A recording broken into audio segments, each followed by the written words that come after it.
మీ GIET ఇప్పుడు GGUగా మారింది. 2000కు పైగా ప్లేస్మెంట్స్, IPM, KPMG వంటి సంస్థలతో ఇంటిగ్రేటెడ్ కోర్సులు, UPSC కోచింగ్, అడ్మిషన్లు ఓపెన్.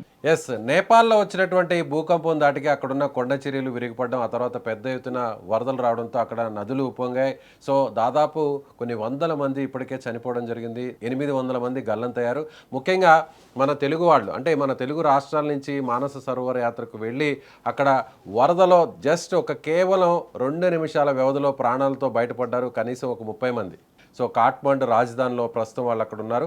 అక్కడి నుంచి సుమన్ టీవీకి ఎక్స్క్లూజివ్గా లైవ్ ద్వారా అక్కడ జరిగినటువంటి ఆ వరద భయానక పరిస్థితుల గురించి మనతో మాట్లాడడానికి సిద్ధంగా ఉన్నారు. నమస్తే అండి సార్, మీరు ఎక్కడి నుంచి సార్? మీరు ఎక్కడి నుంచి సార్? నమస్తే, మేము విశాఖపట్నం నుంచి వచ్చాం సార్.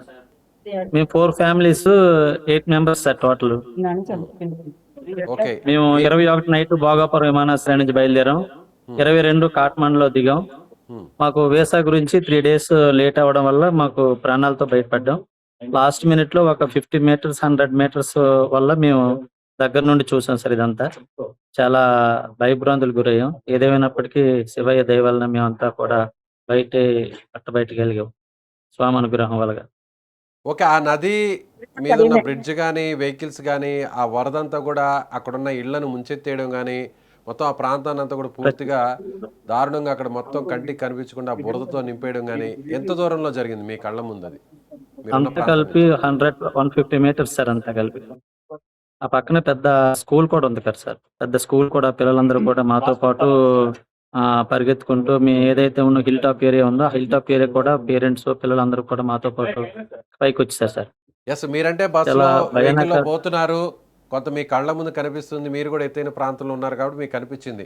కానీ చాలామంది ఆ గల్లంతైన వాళ్ళు, అందులో కొట్టుకుపోయిన వాళ్ళు, చనిపోయిన వాళ్ళందరికీ అసలు ఏం జరుగుతుందో కూడా తెలియకుండా ప్రాణాలు పోయి ఉంటాయి, అంతే అంటారా? అవును సార్.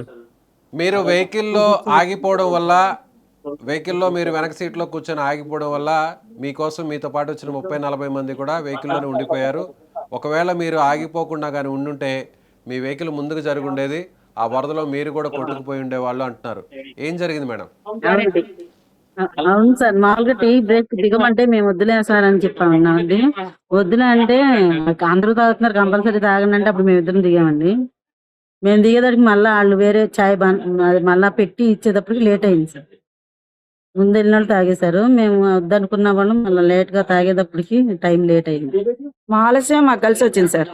ఇంతమంది ప్రాణాలు ఆలస్యం చేయడం అనేది నిజంగా భగవంతుడే ఆ శివయ్య ఆ రూపంలో వచ్చి మిమ్మల్ని ఆపాడు అనుకుంటున్నారా?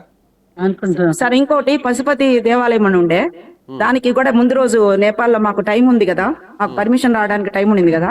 దేవాలయంలో చాలా బాగా దర్శనం జరిగింది సార్. ఇక్కడ శివాలయం అన్ని దర్శనం చేసుకున్నాము, చాలా బాగా జరిగింది. ఆ శివయ్యే కాపాడాడు సార్ నిజంగా.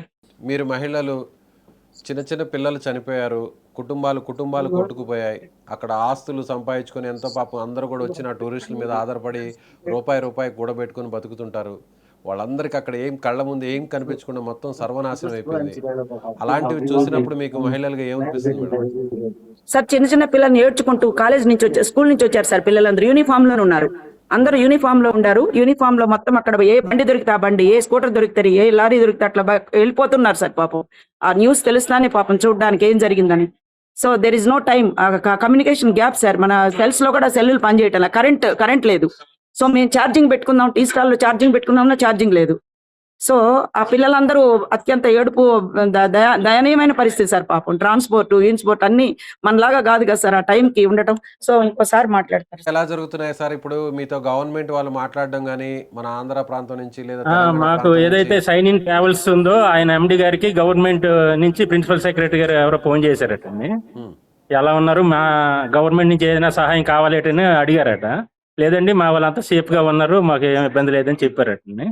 దేవుడే మిమ్మల్ని కాపాడాలి. దేవుడు అంటే మామూలుగా మనం చూస్తూ ఉంటామండి. బస్సు మిస్ అయితే అది కొంత దూరం వెళ్ళక యాక్సిడెంట్ అయితే అది దేవుడి దయ అనుకుంటాం. మా జీవితంలో కూడా మొన్న అదే జరిగిందండి. అంతే 100%. ఏదైతే మాకు ఢిల్లీలో వీసాలు ఇచ్చారో తీసుకురావడానికి 3 వ్యక్తులు ఉన్నారండి అక్కడ.